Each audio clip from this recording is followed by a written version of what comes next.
नमस्कार साथियों, आज हम बिंदु, रेखाखंड, रेखा, प्रतिच्छेदी रेखाएं, समांतर रेखाएं और किरण के बारे में समझेंगे। इनकी परिभाषाओं को जानेंगे और ये क्या होती है इनके बारे में अध्ययन करेंगे।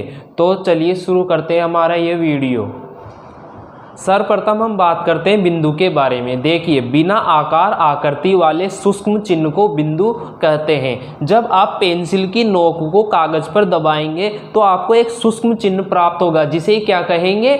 बिंदु कहेंगे। इस बिंदु की न तो लंबाई होगी न चौड़ाई, यानी कि एक अति सूक्ष्म चिन्ह होगा। इसे परिभाषा द्वारा समझते हैं। बिना आकार आकृति वाले सूक्ष्म चिन्ह को क्या कहेंगे? बिंदु। जैसे ये डॉट है, इसकी ना तो लंबाई है, बिंदु की ना तो लंबाई होती है ना चौड़ाई। देखिए, इसकी ना तो लंबाई है या ना चौड़ाई। अब पेंसिल की नोक को कागज पर दबाने से जो निशान प्राप्त होता है उसे बिंदु कहते हैं। देखिए, जब आप पेंसिल की नोक को कागज पर दबाएंगे तो आपको एक ऐसा निशान प्राप्त होगा जिसे क्या कहेंगे? बिंदु। इसकी न तो आकार होगा न आकृति होगी, न तो लंबाई होगी न चौड़ाई। आशा है आपको बिंदु समझ में आया होगा। अब हम जानते हैं रेखाखंड के बारे में। देखिए, दो स्थिर बिंदुओं को मिलाने वाली रेखा को रेखाखंड कहते हैं। इसके दो अंत बिंदु होते हैं और इसकी निश्चित लंबाई होगी।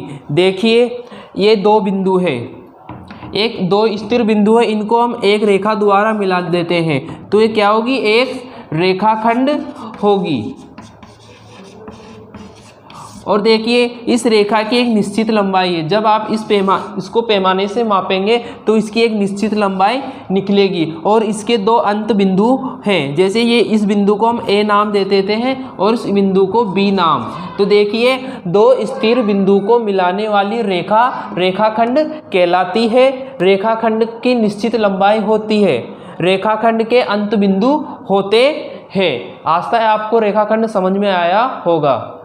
चलिए अब जानते हैं रेखा के बारे में। देखिए, जब आप रेखाखंड को दोनों दिशाओं में अनंत लंबाई तक बढ़ाएंगे तो वो बढ़ती ही जाएगी, उसका कोई अंत नहीं होगा। जब आप रेखाखंड को दोनों दिशाओं में बढ़ाएं और अनंत लंबाई से बढ़े तो उसे क्या कहेंगे? आप एक रेखा। देखिए, इसे परिभाषा द्वारा समझने का प्रयास करते हैं। किसी रेखाखंड को आगे बढ़ाने पर दोनों दिशाओं में बढ़ती जाए और इसका कभी अंत ना हो, उसे क्या कहेंगे? रेखा। देखिए, ये एक रेखाखंड है, ये दो स्थिर बिंदु है, इसको हमने रेखा द्वारा मिला दिया, ए और बी। जब आप इसे इधर भी अनंत रूप से बढ़ाएंगे और इधर भी अनंत रूप से बढ़ाएंगे तो ये अनंत रूप से बढ़ती ही जाएगी, इसका कभी अंत नहीं होगा। एक रेखा पर असंख्य बिंदु स्थित होते हैं, यानी कि इस रेखा पर असंख्य, जिसकी कोई गणना नहीं होगी, उतने बिंदु इस पर उपस्थित होंगे। आशा है आपको रेखा समझ में आई होगी। आइए अब जानते हैं प्रतिच्छेदी रेखाओं के बारे में। जब दो रेखाओं में एक उभयनिष्ठ बिंदु हो तो वह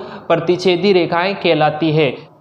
दो रेखाएं केवल एक ही बिंदु पर प्रतिच्छेद कर सकती है। जैसे ये रेखाएं हैं, इनमें एक उभयनिष्ठ बिंदु, इसको हम ओ नाम दे देते हैं। ये इनमें एक ही उभयनिष्ठ बिंदु है और ये रेखाएं केवल ओ पर ही प्रतिच्छेद कर सकती है। इसके अलावा ये तो इधर आगे बढ़ेगी और इधर, ये कहीं पर भी प्रतिच्छेद नहीं करेगी। इधर भी इधर जाएगी और ये भी इधर। तो इनमें क्या होगा? एक ही बिंदु होगा जिस पर ये प्रतिच्छेद कर सकती हैं। देखिए, यदि दो रेखाओं में एक उभयनिष्ठ बिंदु हो तो वे प्रतिच्छेदी रेखाएं कहलाती है। उभयनिष्ठ बिंदु ओ है और दो रेखाएं एक दूसरे को केवल एक ही बिंदु पर प्रतिच्छेद कर सकती है। इस रेखा को हम एल नाम दे देते हैं और इसे एम। तो देखिए, ये रेखा केवल ओ पर प्रतिच्छेद कर सकती है, इसके अलावा किसी बिंदु पर प्रतिच्छेद नहीं करेगी।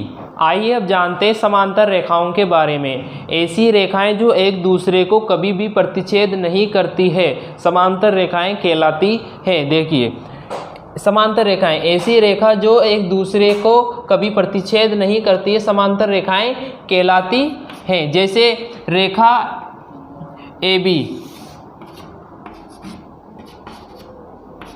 और रेखा पी क्यू, ये दोनों रेखाएं अब एक दूसरे को कभी भी प्रतिच्छेद नहीं करेगी। इसे आप आगे बढ़ाएंगे, इसे भी आप आगे बढ़ाएंगे, इधर बढ़ाएंगे, इधर भी कभी प्रतिच्छेद नहीं करेगी, क्योंकि इनके बीच की दूरी हमेशा क्या रहेगी? समान रहेगी। जैसे अब दूसरा उदाहरण लेते हैं हम। जैसे रेखा सी डी है, ये रेखा सी डी और ये रेखा पी आर। अगर हम इसको इधर आगे बढ़ाते हैं तो एक बिंदु पर यहाँ पर प्रतिच्छेद कर जाती है, तो ये क्या कहलाती है? प्रतिच्छेदी रेखाएं। लेकिन जब आप इन्हें अनंत तक आगे बढ़ाएंगे तब भी ये प्रतिच्छेद नहीं करेगी। तो ऐसी रेखाएं जो एक दूसरे को कभी प्रतिच्छेद नहीं करती है समांतर रेखाएं कहलाती है। आइए अब जानते हैं किरण के बारे में। किरण रेखा का एक भाग होती है जो एक बिंदु से प्रारंभ होकर एक दिशा में बिना किसी अंत के बढ़ती है। जैसे अब देखते हैं, किरण रेखा का एक भाग होती है जो एक बिंदु से प्रारंभ होती है और एक दिशा में बिना किसी अंत के आगे बढ़ती है। जैसे एक रेखा है ये, इसका हम प्रारंभिक बिंदु यानी कि किरण का प्रारंभिक बिंदु ए ले लेते हैं और इसे अनंत लंबाई तक इधर बढ़ाते हैं। तो यहाँ तो ये प्रारंभिक बिंदु है लेकिन इसका अब कोई अंत बिंदु नहीं होगा। आप इसे ऐसे भी समझ सकते हैं, किरण का केवल एक अंत बिंदु होता है। रेखाखंड में 2 अंत बिंदु होते हैं किंतु किरण में एक ही अंत बिंदु होता है और ये इस दिशा में अनंत लंबाई तक विस्तृत होगी। इसे हम यहाँ पर किसी जगह एक बिंदु ले लेते हैं, अन्य बिंदु P, तो हम इसे कैसे डिनोट करेंगे? किरण AP। तो किरण का प्रारंभिक बिंदु होता है और अन्य दिशा में अनंत लंबाई तक बढ़ती है।